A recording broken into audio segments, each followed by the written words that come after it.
Accouche et après. Un podcast qui raconte l'enfance et ses grands enjeux.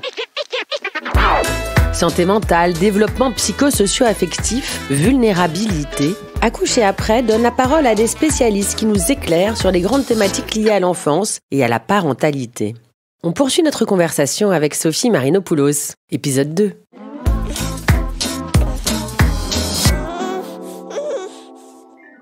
Comment vous faites pour accompagner justement concrètement les parents dans leurs difficultés? Parce que pour comprendre ce que vous venez de dire, ça prend du temps. Donc là, souvent, les gens arrivent et sont débordés finalement par leurs émotions, par la difficulté. Donc comment vous faites pour les ramener justement vers plus de douceur? En effet, les parents d'aujourd'hui, il faut parler pour les parents d'aujourd'hui, sont des parents pressés.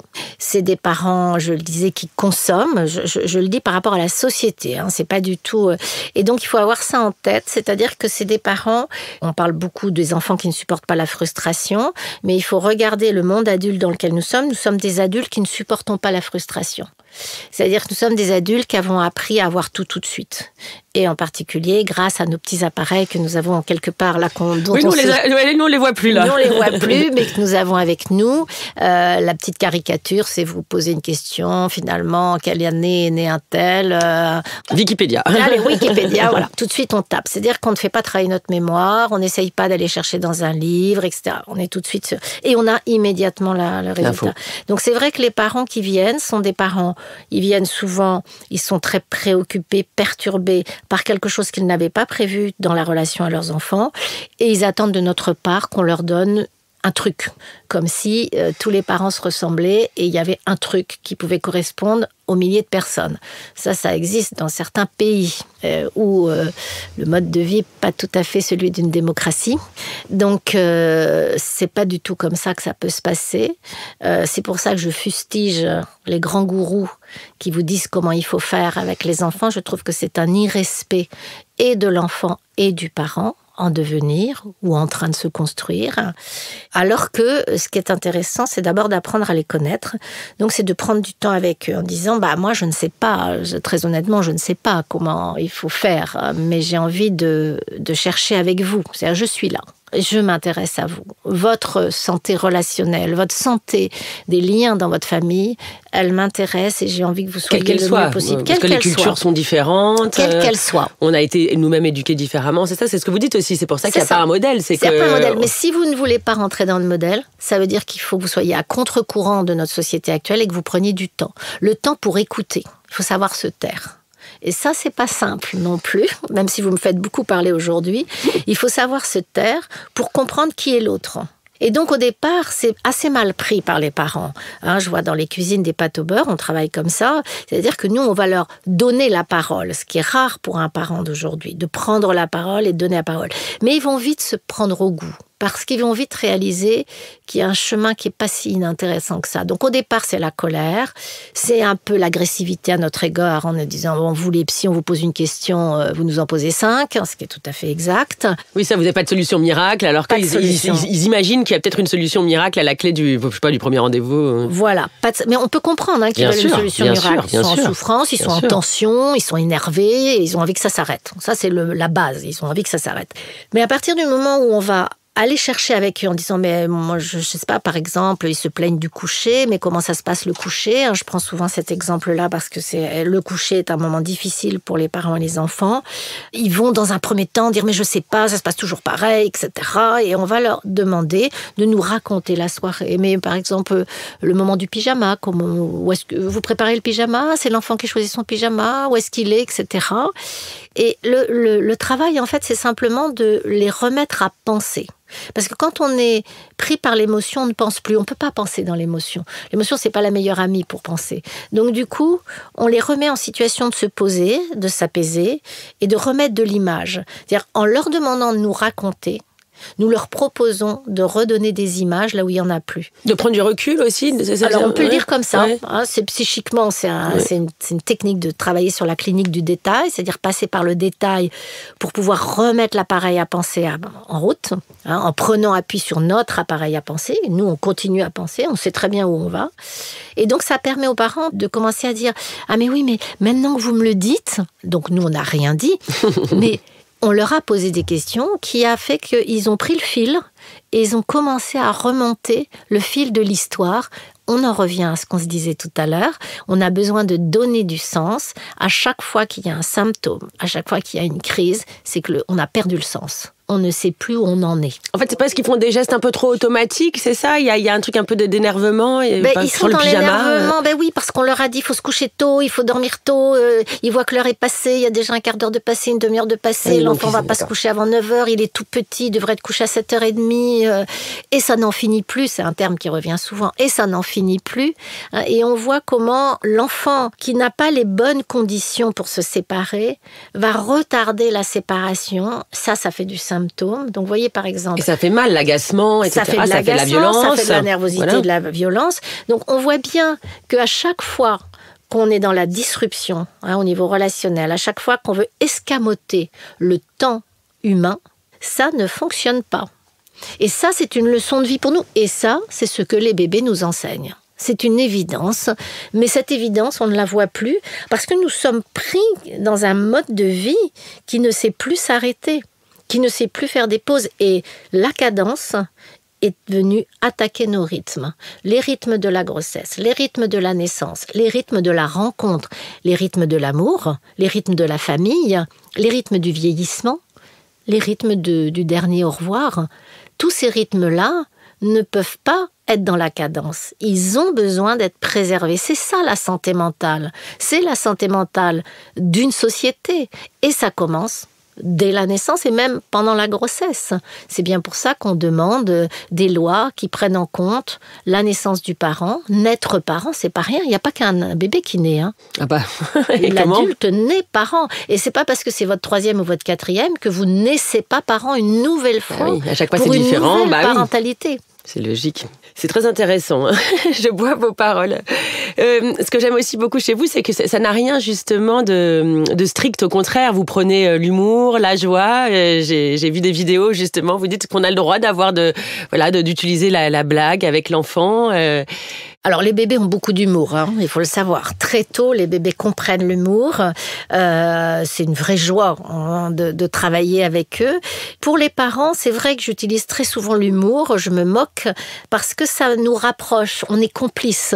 C'est-à-dire que nous sommes dans la même société. Donc, nous vivons les mêmes travers, pas dans les mêmes situations familiales, puisque nous n'avons pas les mêmes familles et nous n'avons pas les mêmes attaches de valeurs, etc. Mais on peut se moquer de nous. Et ça marche toujours très bien parce qu'ils sentent à ce moment-là qu'on est côte à côte. Ils ne sont pas tout seuls. Ils sentent ma présence par l'humour. Alors, il y en a qui vont répondre du tac au tac, qui vont avoir de l'humour et on va se lancer dans des grands débats humoristiques.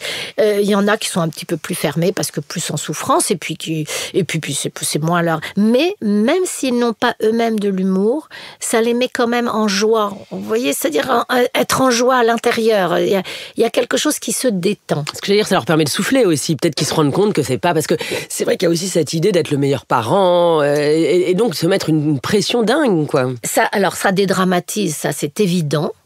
Et puis aussi, ça montre qu'il y a de l'espoir. Bien sûr qu'ils peuvent changer.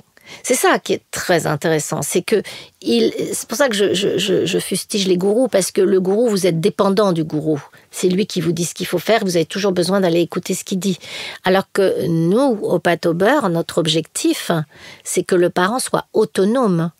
Et qu'il revienne s'il a une nouvelle question, ou s'il trouve que finalement il a bien compris, il voit à peu près comment il doit s'y prendre, mais il a encore des moments où il a envie d'en parler. C'est ça. C'est pas la même chose de dire j'ai envie d'en parler, je suis revenue parce que je voudrais en parler avec vous, que de dire je veux que vous me disiez ce que je fais. La première fois, ils disent « je veux que vous me disiez ce que je fais ». La deuxième fois, ils disent « je suis venue vous en parler ». C'est pas du tout la même chose. Vous voyez, et là, c'est là où nous, de notre côté professionnel, on se dit « voilà ». Ça a bougé. uniquement par cette manière de se présenter. Oui, vous parlez aussi des échanges non-verbaux ou encore du fait de commenter les découvertes des tout-petits, qui est un peu pour vous le socle de l'éveil culturel, c'est ça? Alors l'éveil culturel, vous savez que j'y suis extrêmement attachée, j'en ai fait un rapport, mais on en parlera peut-être, parce que ce que je vous évoquais tout à l'heure, c'est qu'un bébé, il va s'ouvrir au monde par les expériences sensorielles. Donc une expérience sensorielle, c'est une expérience esthétique. Et l'expérience esthétique, c'est une rencontre.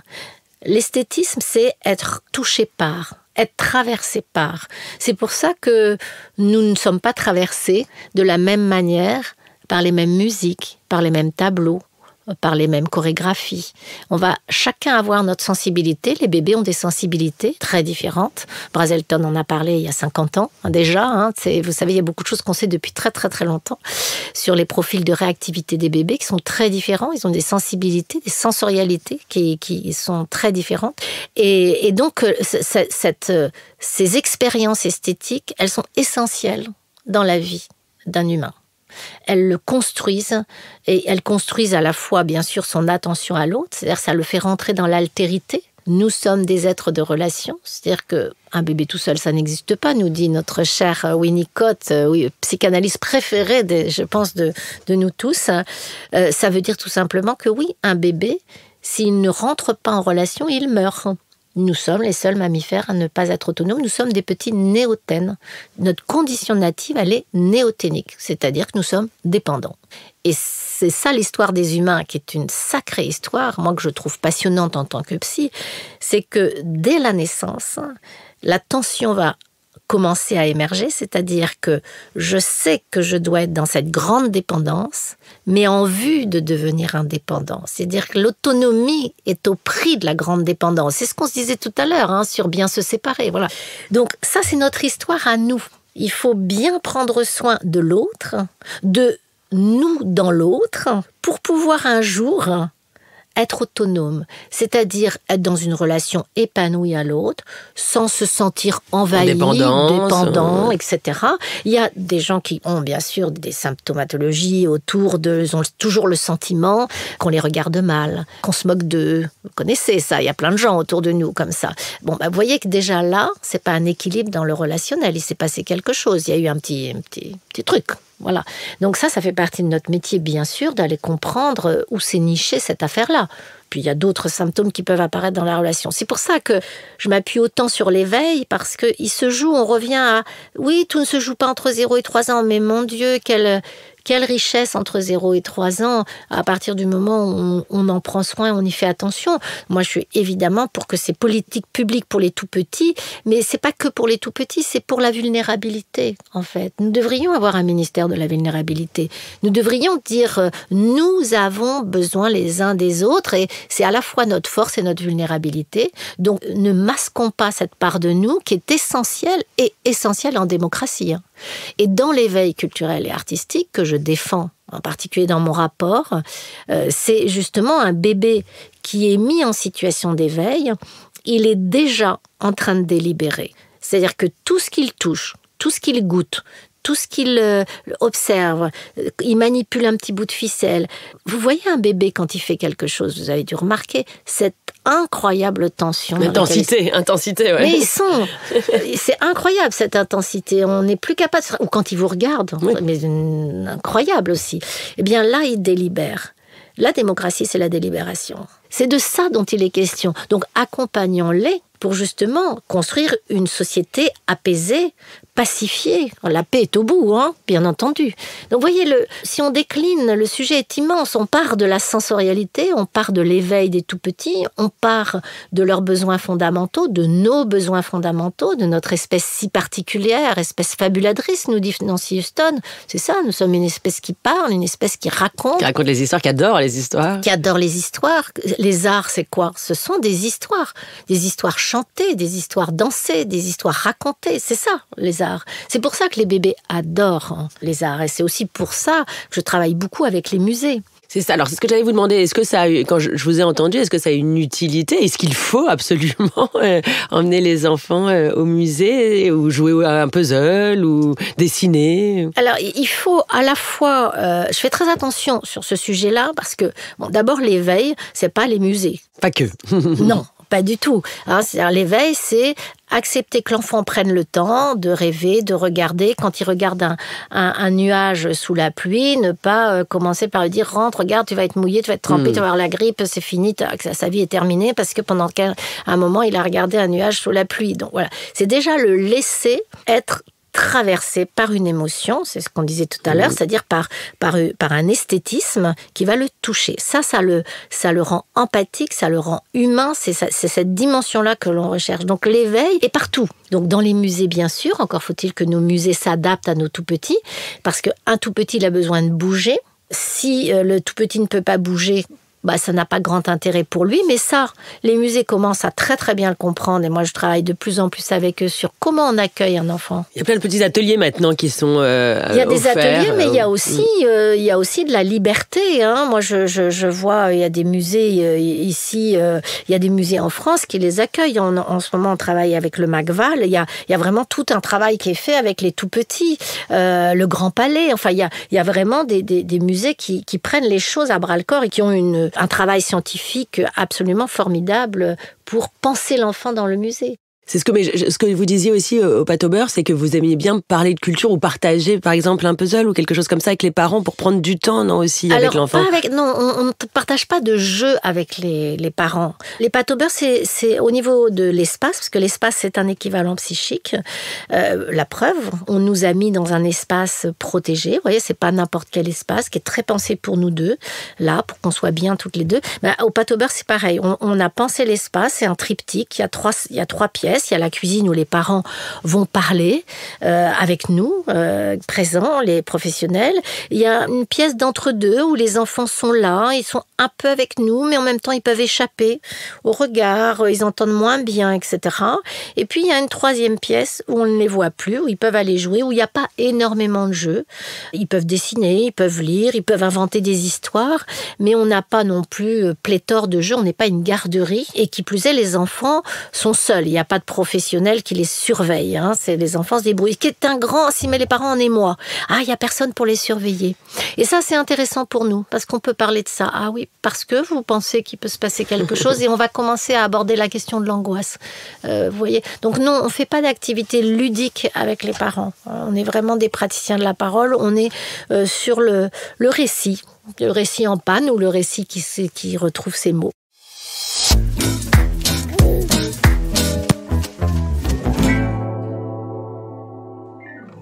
Ce qui est assez fabuleux, ce que vous m'avez expliqué quand on a préparé cet entretien, c'est que ça peut être à la fois des parents d'ados, comme des parents de nourrissons qui arrivent, et pourtant ils vont se retrouver au sein de la même conversation, et l'histoire de l'enfant ado peut faire écho avec l'histoire du bébé tout petit. Tout à fait. Alors ça, c'était un grand sujet pour moi quand j'ai monté cette structure associative. C'était de permettre d'abord que tout parent puisse venir, c'est-à-dire qu'il y ait une mixité sociale et culturelle, ça c'était très important. Pour ça que les Pâte au beurre ne sont jamais dans ce qu'on appelle des quartiers prioritaires, parce que dans les quartiers prioritaires ne vivent que les gens des quartiers prioritaires, et vous ne ferez pas venir un parent d'un milieu plus aisé dans un quartier prioritaire. Donc nous sommes toujours dans un entre-deux qui permet aux parents de tout niveau social de venir. Comme c'est inconditionnel, c'est-à-dire qu'on n'a pas besoin du nom, de l'adresse, etc., on a des parents qui sont extrêmement démunis, qui vivent en hôtel social ou dans la rue, qui peuvent venir aussi parler de cette parentalité violente matériellement, mais ils sont aussi parents, donc ça c'est très important. Et puis il y a en effet cette mixité au niveau des âges des enfants, c'est-à-dire que quand on est parent à vie, ça ne s'arrête pas.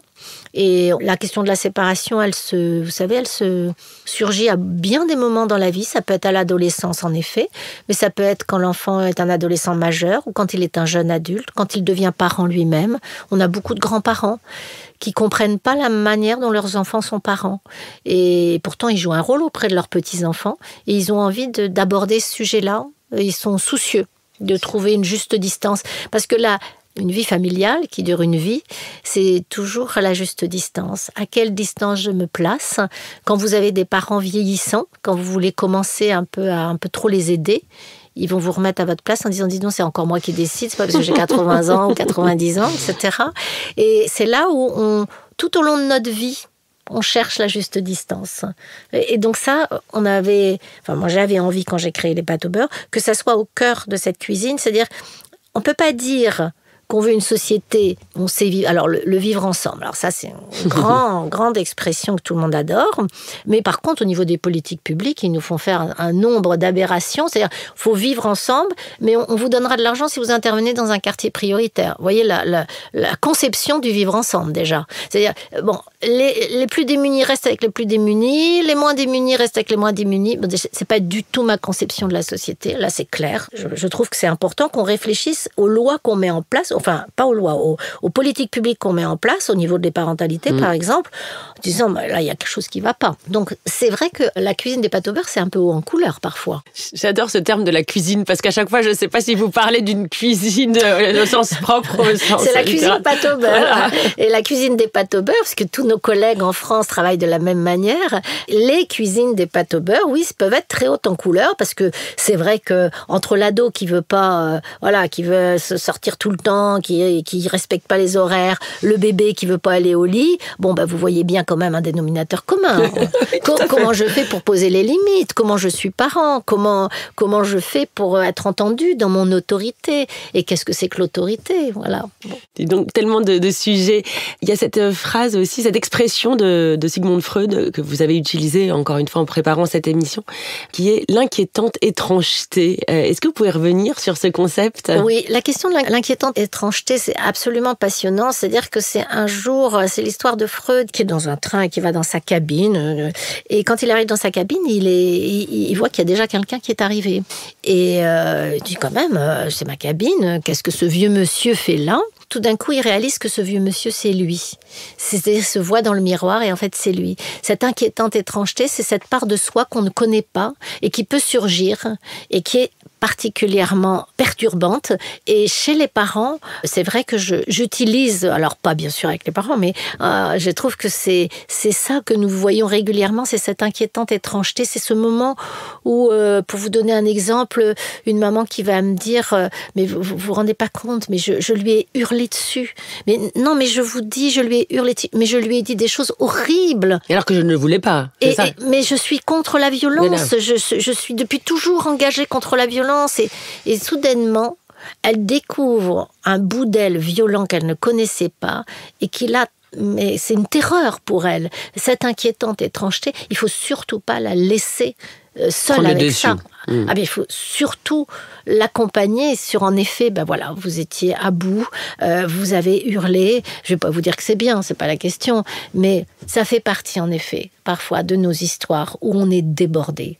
Eh bien, quand on est débordé, c'est aussi bien de dire à l'enfant, excuse-moi pour tout à l'heure, c'est n'importe quoi ce que j'ai fait. Franchement, je m'en veux énormément.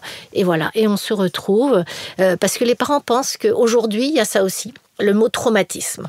Parce que le problème des mots de la psychologie, c'est qu'ils sont sortis dans le langage courant et tout le monde utilise les mots. Donc vous êtes parano, vous êtes il est pervers narcissique. Voilà, donc il n'y a plus que les psys qui parlent pas psy. C'est-à-dire que nous, on a notre background, mais on ne se permettrait pas. Jamais on s'autoriserait à comme ça balancer un terme psy.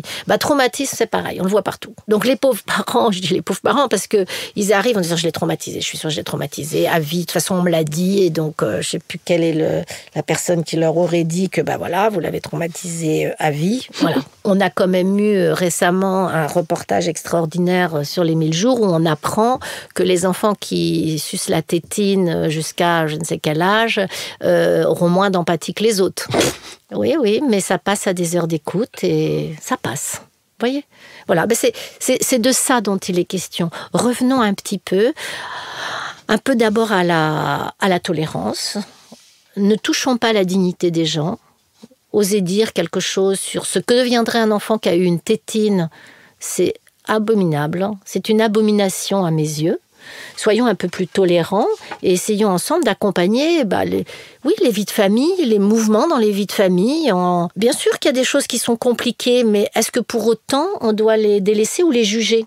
Ça, c'est quand même une question centrale. Enfin, en tous les cas, quand on a choisi d'être un soignant, non. On a dit aussi beaucoup, on réalise, c'est certainement grâce à vous, les psys, que la violence verbale était aussi une vraie violence, justement, qu'il fallait quand même faire attention à ne pas crier sur les enfants dans la mesure du possible. Mais bien sûr qu'il ne faut pas crier sur les enfants, mais c'est une évidence. Mais vous savez, moi, quand je vois un parent qui me dit qu'il a crié sur son enfant, il n'avait pas envie de crier sur son enfant, il a été débordé. Et c'est ça que j'ai envie d'accompagner, c'est ce débordement pour qu'il ne se reproduise pas, et jamais comme ça. Donc, bien sûr que le débordement existe, mais on est là justement pour en prendre soin et dire non, ce n'est pas possible, mais j'ai pas besoin de leur dire que c'est pas bien. La question, par exemple, de la violence verbale, c'est que aujourd'hui, ce à quoi on assiste, c'est une difficulté des parents et des enfants pour se parler. Comme on ne prend plus le temps de se parler, or les mots sont très importants. Ça, c'est les linguistes qui ont beaucoup travaillé là-dessus, qui disent que moins on a de mots, plus on tape. Dans le sens, c'est-à-dire qu'en plus on est dans le passage à l'acte. Si on ne sait pas dire, et d'ailleurs, vous pouvez remarquer que quand un parent vient vous dire « mais vous savez, je lui ai dit 10 fois la même chose », il y a un moment, j'en pouvais plus, c'est parti. Vous voyez, et le c'est parti, ça veut dire qu'ils ont donné une fessée. Mais c'est pas possible, ça. Il faut s'éloigner. On ne donne pas une fessée à son enfant, c'est clair. Mais ça sert à rien de condamner comme ça. Il faut pouvoir accompagner en disant, mais ça, non, bien sûr, je vois bien à quel point vous êtes touché, à quel point vous êtes même terrifié de ce que vous avez fait. Mais vous voyez à quel point c'est important de vous éloigner quand vous sentez que vous n'allez plus vous maîtriser et de ne pas rester près de l'enfant. Je préfère les accompagner là-dessus pour que justement ça ne se reproduise jamais et qu'ils mesurent à quel point perdre les mots, c'est perdre son sang-froid, c'est perdre sa capacité à penser le lien à l'enfant, la relation à l'enfant. Et on ne voit plus l'enfant comme un enfant, on voit l'enfant comme un agresseur. C'est à ce moment-là que ça bascule. C'est quand l'enfant n'est plus un enfant. Donc je répète ma question, est-ce qu'on veut l'enfance de nos enfants ? On veut des enfants, ça j'ai compris. Mais est-ce qu'on veut l'enfance de nos enfants ? On n'est pas prêt. Oui, c'est vrai que c'est un vrai sujet. Les gens ne sont pas forcément... C'est un sujet passionnant qui nous traverse tous. Quand on rentre dans le train et qu'il y a 5 enfants qui ont entre 6 mois et 5 ans et qu'on avait plein de boulot et qu'on se dit « Ah, ça va pas pour aujourd'hui », vous voyez bien que là, l'enfance de ces enfants-là, on l'aime pas du tout ce jour-là. Et ça m'amène aussi à une question sur ces débats aujourd'hui. On a vu cet été, c'était la folie autour de la psychologie positive. Vous en pensez quoi ? En France, on n'a pas vraiment de psychologie positive, on a de la pensée positive. Donc il faut vraiment dissocier ce qui se passe en France et ce qui se passe chez les anglo-saxons, où il y a déjà une pensée beaucoup plus construite, une théorisation beaucoup plus construite, qui n'a pas été réduite à néant sur notre territoire. Je ne sais pas pourquoi, je ne m'autoriserai pas d'ailleurs à en dire quelque chose, je ne sais pas. Mais la psychologie positive telle qu'elle est pratiquée en France, je le précise vraiment, si je m'y oppose, c'est parce que ça correspond tout à fait à ce qu'on dit depuis le début, c'est-à-dire que la psychologie positive dit ce qu'il faut faire. Elle ne vient pas reconnaître le parent dans sa singularité. Il n'y a pas un parent singulier. Tous les parents sont mis dans une pièce pour faire le stage de psychologie positive, pour être un parent positif, et c'est cette dimension-là sur laquelle je suis en désaccord, parce que justement, si on n'écoute pas le parent pour savoir comment ça se passe pour le coucher, comment ça se passe pour l'alimentation, comment ça se passe dans la vie de tous les jours, on ne peut que tomber à côté dans nos conseils. À quoi ça sert de dire à une maman « laissez-le pleurer, il va se calmer tout seul », si c'est une maman qui est au bord de l'asphyxie quand elle entend son bébé pleurer ? Vous trouvez ça respectueux pour cette maman-là ? Moi, je préfère essayer de comprendre qu'est-ce qui fait qu'elle est à l'asphyxie quand son bébé pleure, quelle est l'angoisse qui se cache derrière, pour justement qu'elle puisse trouver ses propres solutions à elle, pas les miennes, les siennes, pour pouvoir vivre bien avec son enfant et accepter petit à petit que finalement, le pleur n'est pas forcément le début de la petite mort. Vous voyez ? Mais je suis d'accord que ça demande du temps. La psychologie positive joue le jeu d'une économie qui ne me convient pas. Voilà, donc je suis dans autre chose. Et puis bon, ça fait quand même maintenant...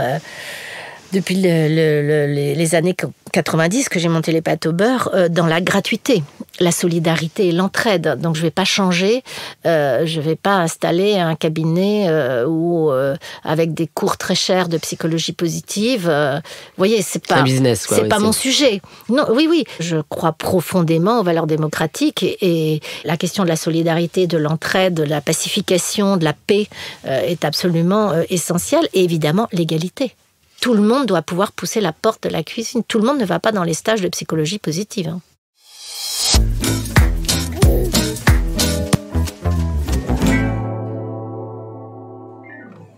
Quel est votre message pour finir, Sophie ? Est-ce que prendre soin des bébés, c'est prendre soin de la société ? Ah mais c'est exactement ça. Prendre soin des tout-petits, c'est prendre soin de nous. Et c'est surtout porter un devenir plein d'espoir. C'est à la fois quelque chose qu'on ressent tous, je pense qu'on c'est quelque chose qui est partagé, mais qui n'est pas affirmé et qui n'est pas acté. Je crois que ça fait vraiment partie des choses qui ne sont pas encore actées, c'est-à-dire une prise en compte du tout petit dans ses besoins fondamentaux, c'est-à-dire de nos besoins à nous, pour que nous puissions vivre en paix les uns avec les autres. On est dans des choses essentielles, donc c'est important. Par exemple, quand je souhaite que l'éveil passe dans les droits de l'enfant au niveau mondial, c'est quand même un grand sujet, parce que vous savez que l'éveil n'est pas dans les droits de l'enfant. L'éducation est dans les droits de l'enfant, c'est pas la même chose. Parce que l'éveil, c'est pour les moins de 3 ans, c'est pour les tout petits. Donc, il faut reconnaître les bébés dès la naissance. Partout dans le monde, les bébés ne sont pas déclarés à la naissance. C'est pour ça aussi que ce sont des citoyens très, très, très vulnérables, en dehors de leur vulnérabilité de naissance de par leurs conditions natives néoténiques, mais ce sont aussi des citoyens qui sont mis en danger parce qu'il y a beaucoup de pays dans le monde où il faut payer pour déclarer son enfant et les gens sont beaucoup trop pauvres pour les déclarer. Donc on peut faire du trafic d'organes, trafic d'enfants, vous voyez. C'est un sujet de valoriser, enfin pas de valoriser, de prendre en compte les enjeux de la toute petite enfance et de la valeur d'un sujet humain. Merci 1000 fois, c'était passionnant, Sophie. Quelle chance j'ai eue, quelle chance vous avez de pouvoir entendre ce podcast. Merci à vous.